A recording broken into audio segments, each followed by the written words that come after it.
وضو میں بعض چیزیں سنت ہیں، اگر وضو میں کوئی سنت رہ جائے تو اس سے وضو جو ہے وہ اگرچہ ہو جائے گا مگر وہ کامل نہیں ہوگا، انسان پورے اجر سے محروم رہے گا۔ اور وضو کی سنتیں کیا ہے؟ نمبر 1 نیت کرنا، یعنی وضو کی نیت کرنا۔ نمبر 2 ابتدا دونوں ہاتھوں سے گھٹنوں تک کرنا، دھونا۔ نمبر 3 بسم اللہ سے ابتدا کرنا، بسم اللہ الرحمن الرحیم پڑھ کر شروع کرنا۔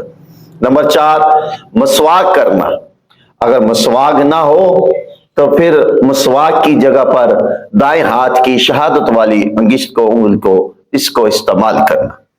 نمبر 5 3 بار غرارہ کرنا، خواہ ایک ہی چلو میں کر لے۔ نمبر 6 غرارہ کرنے میں مبالغہ کرنا، ہاں اگر روزہ ہو پھر مبالغہ نہیں کریں گے، بغیر روزے کے مبالغہ کرنا یہ سنت ہے۔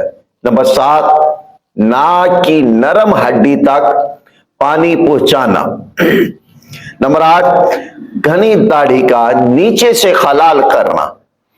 نمبر 9 انگلیوں کا خلال کرنا۔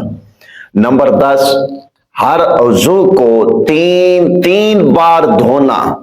اور نمبر 11 پورے سر کا مسح کرنا۔ نمبر 12 دونوں کانوں کا مسح کرنا۔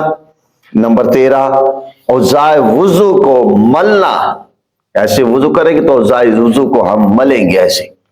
اور نمبر 14 پے در پہ مسلسل وضو کرنا، اور اس طرح کی ایک عضو خشک ہونے سے پہلے دوسرا عضو جو ہے وہ دھو لے۔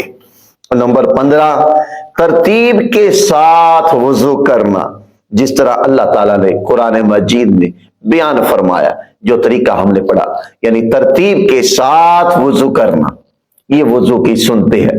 اب یہ سنتوں میں سے کوئی بھی سنت رہ جائے گی تو اگرچہ وضو تو ہو جائے گا مگر وہ کامل نہیں ہو وضو ہوگا، وہ انسان پورے اجر سے محروم رہے گا۔ تو ہمیں کوشش کرنی چاہیے کہ ان سنتوں کو بھی اپنائیں۔ چھوٹے چھوٹے پیچیدہ مسائل ہیں، انہیں سمجھنے کی ہمیں بہت اہم ضرورت ہے۔